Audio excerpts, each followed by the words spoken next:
Anaïs. Donc, nous écoutons maintenant Léa Bouvigny de l'IFSI de Douai. Léa, vous êtes intéressée quant à vous au rapport au temps de l'infirmier en situation d'urgence. Et donc, c'est à vous.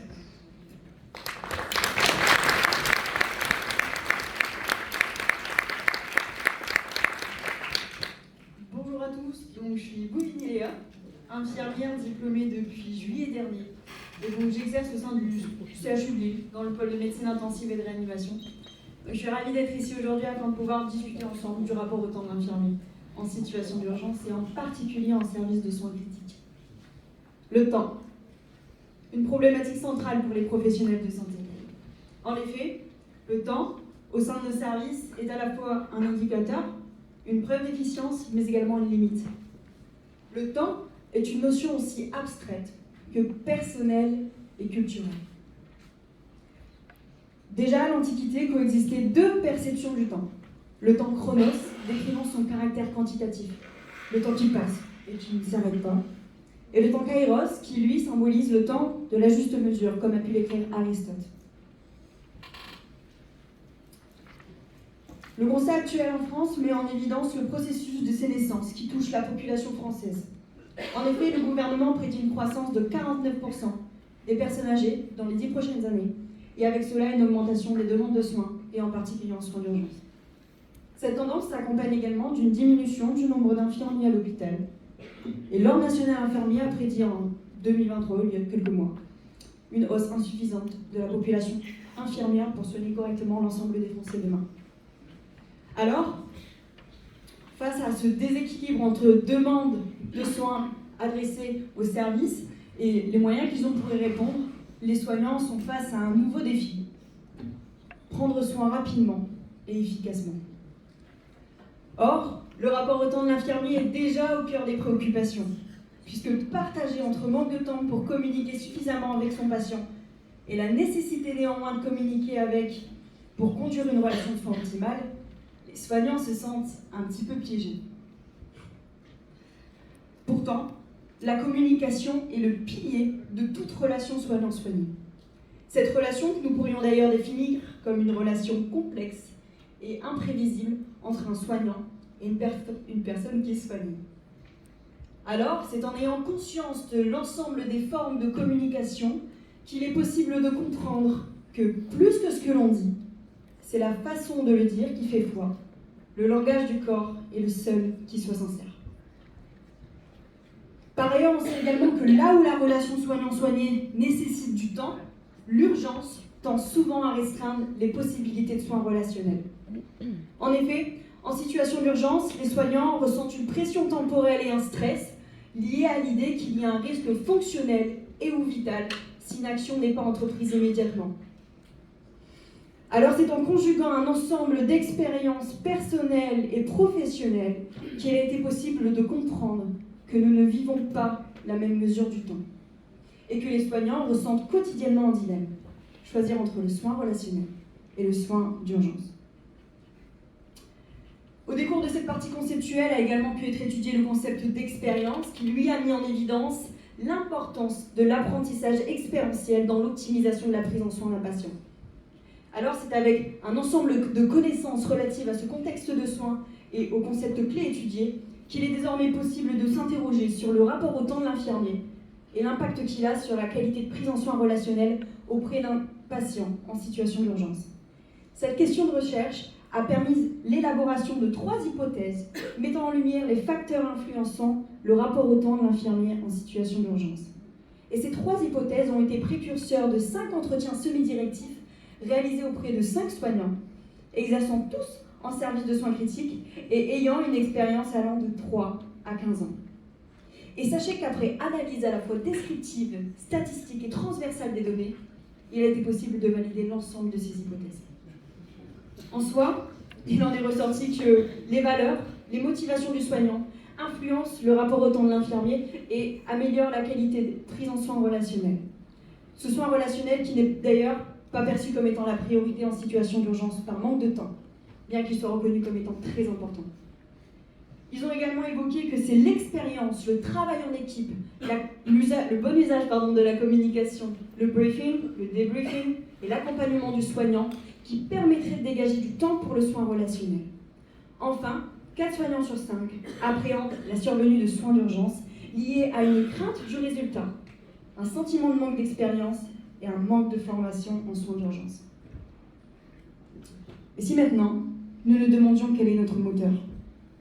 Pourquoi avons-nous décidé de nous lever ce matin, faire ce métier? Pourquoi sommes-nous venus ici? Puisqu'au final, nous sommes ici avant tout pour créer du lien, pour rentrer en relation, puisque nous sommes motivés. À partir de ce postulat, il est possible de comprendre qu'il existe 3 abstractions. La relation, le temps, l'urgence. Comprenons maintenant que ces 3 abstractions peuvent être liées, déliées, puis reliées pour leur donner sens et pour nous donner l'opportunité de prendre des décisions. Puisqu'au final, elles relient tout ce que nous avons besoin d'avoir, tout ce que nous cherchons à avoir et tout ce que nous craignons de ne pas avoir. Tout cela est lié au fait que nous cherchons à entrer en relation, que nous voudrions plus de temps et que nous appréhendons souvent l'urgence. En soi, questionner le temps, c'est aussi, quelque part, s'inviter à se placer devant un miroir. Puisqu'au final, que voyons-nous? Quel sens l'image que je perçois me donne? Au final, nous percevons une personne qui a des émotions, une personne qui les ressemble, une personne qui a une histoire de vie, des valeurs, des motivations. Et nous prenons le temps de regarder aujourd'hui dans ce miroir puisque nous ne sommes pas définis par l'objet de notre présence aujourd'hui. Alors demain, sur le terrain, n'oublions pas non plus de regarder dans ce miroir, même lorsque le temps nous est compté.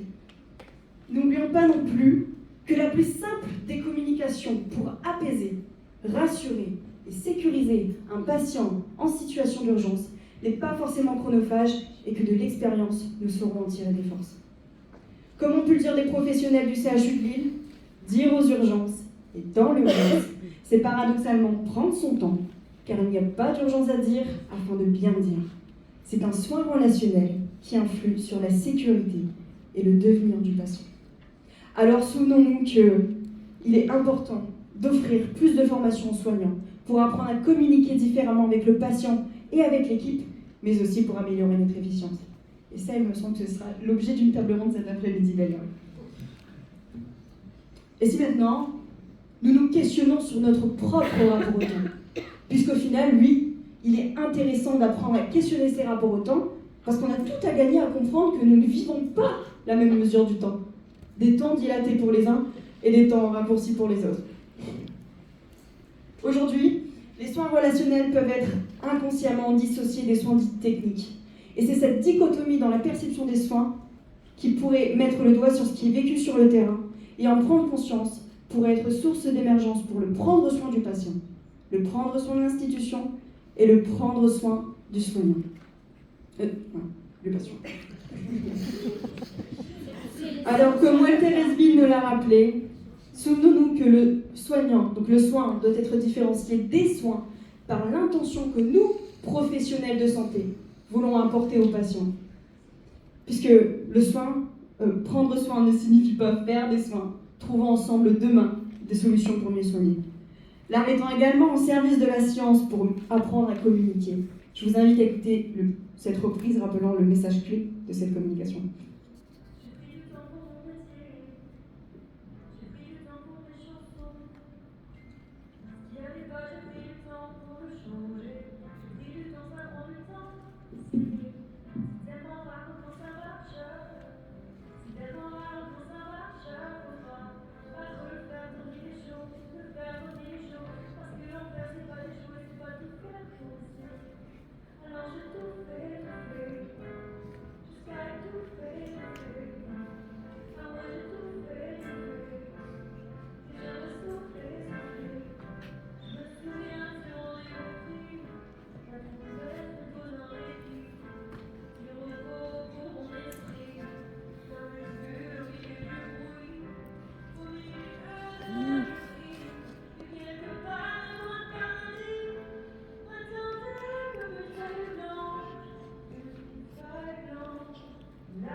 franchement, la maîtrise du temps dont vous avez fait preuve dans votre exposé, je me dis que bravo, félicitations, et que la relève, elle est là.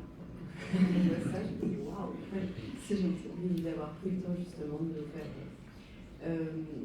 Alors, je voulais un petit peu plus vous questionner, en effet, vous nous avez parlé un peu de cette dichotomie, en effet, soins relationnels et soins techniques. Votre propos, c'est bien de dire qu'il faut en sortir en partie de cette dichotomie et qu'en effet, pouvoir avoir une communication qui soit efficiente au moment de l'urgence, c'est quelque chose qui s'apprend tout en effet, sortant de cette dichotomie. J'aurais bien aimé vous entendre un peu plus sur le sujet. Alors oui, effectivement, j'ai observé une sorte de dichotomie moi-même en situation de soins, où j'ai eu une situation d'urgence, où je me suis vue moi-même devoir choisir entre mon soin d'urgence, en proprement dit, une hémorragie, et en fait le soin relationnel avec ma patiente. Et donc je me suis rendu compte que c'était pas normal. Enfin, je considérais que c'était pas normal de devoir choisir entre mince, soit je suis là pour elle, soit je prends soin de l'urgence. Et dans l'urgence, on perçoit malheureusement parfois on est tellement pris par le temps qu'on perçoit que l'urgence. Madame est devenue une hémorragie, admettons. Ce n'est plus Madame L, enfin voilà.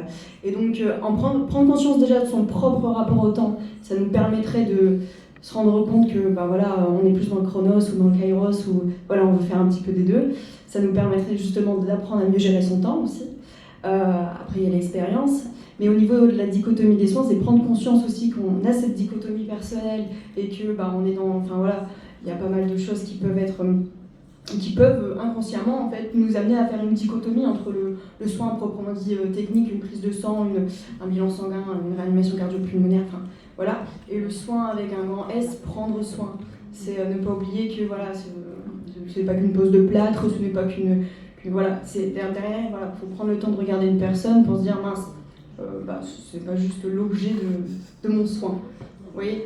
Et donc justement, je voulais parler un petit peu de cette dichotomie parce que je pense que on est tous plus ou moins confrontés à ça avec le contexte actuel, manque de personnel et manque de temps du coup.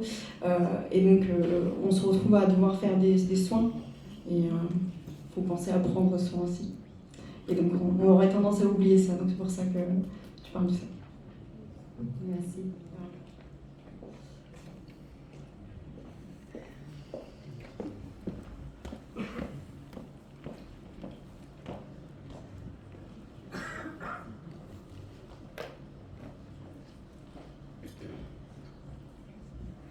Bonjour et merci pour cette belle présentation.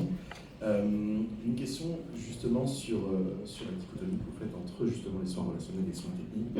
Et ça mène juste, c'est pas vraiment une question, c'est plus peut-être pour poursuivre la discussion, c'est de se dire justement que la formation, que l'expérience et particulièrement la répétition, notamment quand il s'agit de gestes techniques à maîtriser, permet justement de pouvoir continuer à maintenir une relation, permet de maintenir la communication avec le patient et même par expérience dans des situations d'urgence, presque réaliser le geste sans s'en rendre compte par presque automatisme, pour pouvoir maintenir cette relation. Je voulais avoir votre avis dessus. Tout à fait, je suis de votre avis, effectivement. C'est de l'expérience qu'on grandit, de toute façon on a tout à apprendre de notre expérience et de l'expérience des autres. C'est pour ça aussi que le travail en équipe est très très important, le briefing, le débriefing, pour pouvoir prendre conscience de ses erreurs, parce qu'on fait tous des erreurs, et pouvoir travailler dessus pour améliorer notre pratique. Donc justement, c'est très très très important cette expérience dans l'optimisation de notre temps, effectivement. Et le fait qu'au-delà de l'expérience, le travail en équipe permettrait lui-même aussi de dégager du temps. Donc c'est essentiel de bien communiquer également en équipe, communication beaucoup fermée, feedback, etc. pour justement pouvoir optimiser son temps au maximum et pour pouvoir le redistribuer au patient parce que au final, il souffrira peut-être plus que de son hémorragie l'inverse, il souffrira plus justement du manque de communication pendant le soin d'une hémorragie, admettons. Donc effectivement, oui, je suis de votre avis. Est-ce que j'ai bien répondu à... Oui, d'accord.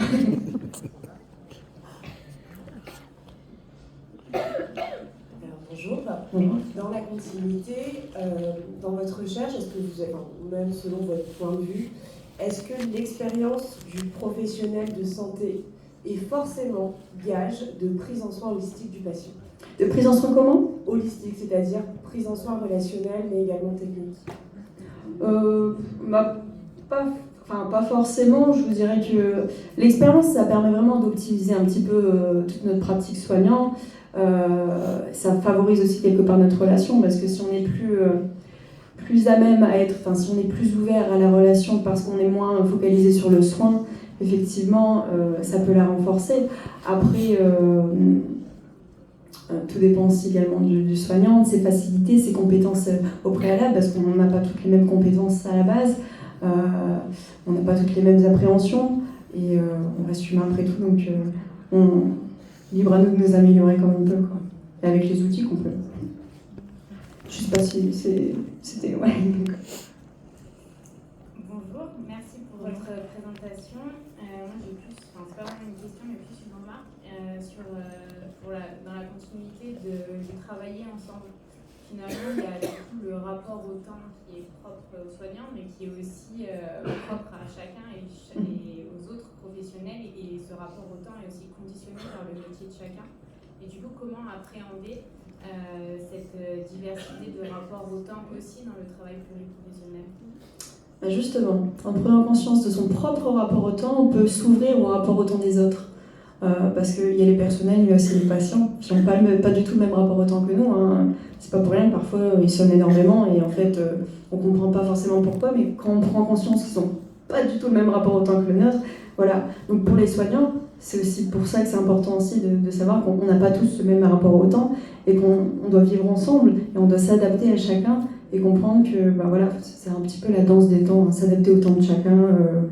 Voilà, c'est une constante adaptation de façon de tout métier où on travaille avec l'humain, de toute manière, on doit s'adapter à chacun.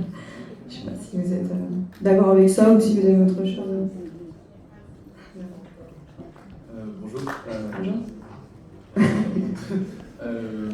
Déjà, merci pour votre présentation, effectivement. Moi, j'avais une question. Alors, est-ce que vous l'avez un peu abordé dans votre recherche ou pas, selon votre point de vue, du coup parce qu'on est sur une évolution sociétale avec des patients qui ont un autre rapport aussi aux soignants, qui ne sont pas tous là comme à une époque avec le respect du soignant, mais qui parfois connaissent même plus, grâce à Internet, etc., connaissent même plus leur pathologie que nous, en tant que soignants.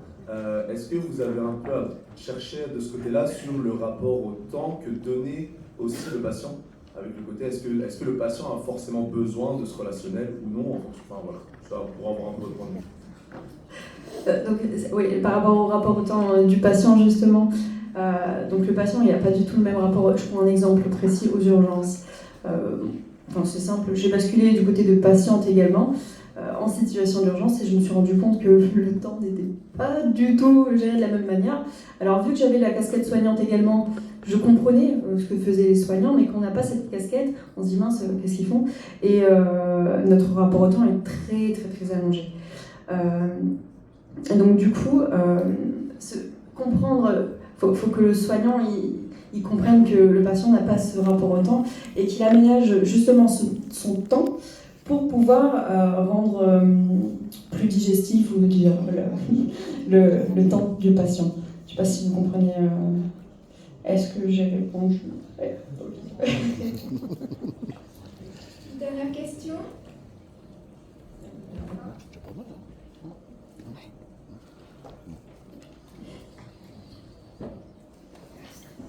Bonjour et merci pour votre présentation. Je suis formateur sur le site de Grenoble.